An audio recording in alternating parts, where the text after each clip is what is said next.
વિદ્યાર્થી મિત્રો, ધોરણ 9 અને 10માં આપણે ટેન્સીસનો ટોપિક અંગ્રેજી ગ્રામરમાં શરૂ કર્યો છે. હવે આપણે ચાલુ ભૂતકાળ આગળના વિડીયોમાં શીખ્યા હતા, ત્યારે મેં તમને વાત કરી હતી કે બીજી એક વિશિષ્ટ વાક્ય રચના છે વેન અને વ્હાઇલ વાઇલ, જેમાં ચાલુ ભૂતકાળ અને સાદો ભૂતકાળ આ બંને ટેન્સ સાથે વપરાય. આમ તો એને આપણે સંયોજક તરીકે પણ લઈ શકીએ કે એ બે વાક્યોને જોડતો શબ્દ છે વેન અને વ્હાઇલ. બંનેનો અર્થ જ્યારે એવો જ થાય છે, બરાબર. પણ એની વાક્ય રચના કઈ રીતે થાય એ હવે આપણે સમજીએ. તો નોંધમાં જોઈએ કે જ્યારે ભૂતકાળમાં બે ક્રિયા બનતી હોય, એમાં એક ક્રિયા ચાલુ છે અને વચ્ચે કોઈ એક બીજી ક્રિયા બને, ત્યારે ચાલુ હોય તે ક્રિયામાં ચાલુ ભૂતકાળ અને વચ્ચે બને જે ક્રિયા એમાં સાદો ભૂતકાળ મુકાય. દાખલા તરીકે આપણે કહીએ કે અમે જમતા હતા ત્યારે મહેમાન આવ્યા. જમવાની ક્રિયા ચાલુ હતી ભૂતકાળમાં અને મહેમાન આવવાની ક્રિયા વચ્ચે બની છે. તો જે ક્રિયા ચાલુ હતી પહેલાથી જમવાની, તો એ ક્રિયામાં આપણે શું મૂકશું? ચાલુ ભૂતકાળ. When we were eating our lunch, the guest came. તો they અથવા we કોઈ પણ કરતા લ્યો, પણ when they were eating their lunch, the guest came. જમવાની ક્રિયા ચાલુ હતી, મહેમાનના આવવાની ક્રિયા વચ્ચે બની છે. તો વચ્ચે જે ક્રિયા બને એમાં કઈ ક્રિયા મૂકવાનું? સાદો ભૂતકાળ. અને અગાઉથી ક્રિયા ચાલુ હતી અને ત્યારે પણ ચાલુ હતી તે ક્રિયામાં આપણે ચાલુ ભૂતકાળ મૂકીએ છીએ. આ બરોબર સમજવાનું છે, કેમ કે ઘણીવાર એરર કરેક્શનમાં પણ આવું તમને પૂછાતું હોય છે. હવે બીજી વાત કરીએ કે આ પ્રકારની વાક્ય રચનામાં વેન અને વ્હાઇલનો ઉપયોગ થાય છે. હવે નિયમ વ્હાઇલનો ખાસ ધ્યાન રાખવાનું કે વ્હાઇલ સાથે હંમેશા ચાલુ કાળ પછી ચાલુ વર્તમાન કાળ પણ હોઈ શકે અને ચાલુ ભૂતકાળ પણ હોઈ શકે, પણ ચાલુ કાળ જ વપરાય છે. વ્હાઇલ એક એવું વિશિષ્ટ સંયોજક છે અથવા તો શબ્દ છે કે જેની સાથે હંમેશા ચાલુ કાળ, ચાલુ વર્તમાન કાળ પણ હોઈ શકે. ક્યારેક દાખલા તરીકે આપણે કહીએ કે don't use your mobile while you are driving. તમે ડ્રાઇવિંગ કરતા હો ત્યારે તમારે મોબાઈલ વાપરવો જોઈએ નહીં. તો don't use your mobile while you are driving. તો યુ આર ડ્રાઇવિંગ જે આપણે મૂક્યું વ્હાઇલ સાથે, તો એ ચાલુ વર્તમાન કાળનો ઉપયોગ થયો. અહીંયા જે આપણે શીખવાનું છે એ સાદો ભૂતકાળ અને ચાલુ ભૂતકાળનું કોમ્બિનેશન કઈ રીતે વેન વ્હાઇલ સાથે થાય એ શીખવાનું છે. આ તો મેં તમને વચ્ચે અહીંયા ઉદાહરણ આપ્યું ચાલુ વર્તમાન કાળનું. તો હવે આપણે ઉદાહરણ જોઈએ.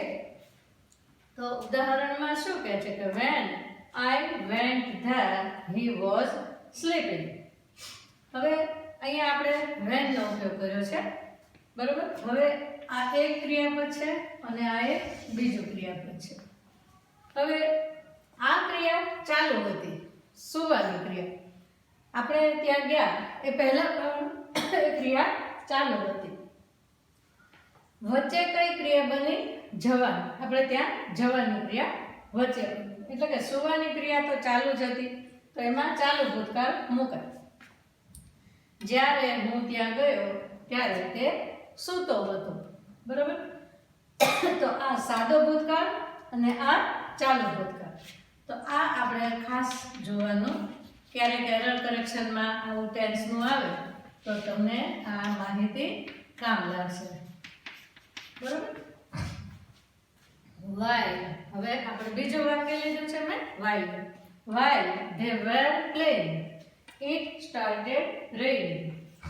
હવે while they were playing એટલે આ છે ચાલુ ભૂતકાળ અને આ એક જ ક્રિયાપદ છે. આ ક્રિયાપદ નથી, એ તો જીરણ છે અથવા તેને કહેવાય કૃદંત. તો while જ્યારે they were playing તેઓ રમતા હતા ત્યારે વરસાદ શરૂ થયો, બરાબર. તો વરસાદના શરૂ થવાની ક્રિયા વચ્ચે બની, રમવાની ક્રિયા ચાલુ હતી. એટલે આ ખાસ ધ્યાન રાખવાનું. વ્હાઇલ સાથે હંમેશા ચાલુ ભૂતકાળ અથવા તો ચાલુ વર્તમાન કાળ જ આવે. આ ખાસ યાદ રાખવાની છે બાબત. હવે ત્રીજું વાક્ય જોઈએ છે. મેં when વાળું લીધું છે. when we saw them they were dancing. તો આ saw બરાબર, જ્યારે અમે તેમને જોયા. જોવાની ક્રિયા વચ્ચે બને છે, ડાન્સ કરવાની ક્રિયા ચાલુ જ હતી. તો were dancing એ ચાલુ ભૂતકાળ છે અને સો છે એ સાદો ભૂતકાળ છે. સાદો ભૂતકાળ, ચાલુ ભૂતકાળ બંનેનું કોમ્બિનેશન આ બધા વાક્યમાં જોવા મળે, જેમાં when while નો ઉપયોગ જોવા મળે. હવે લઈએ while I was crossing. ચાલુ ભૂતકાળ I was crossing the road my cap flew off.